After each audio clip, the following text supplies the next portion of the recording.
পানি ব্যাগ কই পাও না? ভাই পাই না তো ভাই, পিসের পকেটে রাখছিলাম। বাসায় লইছ তো ঠিক মতো? হ্যাঁ আনছি, মনে আছে।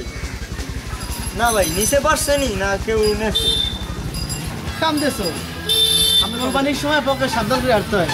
এই কোরবানি আর ঈদের সময় মানি ব্যাগ সবসময় সামনের পকেট লবি চাপাচাপিতে, কারণ লোকজনের ভিড়, গুন্ডা সন্ডার অভাব নাই দেশে।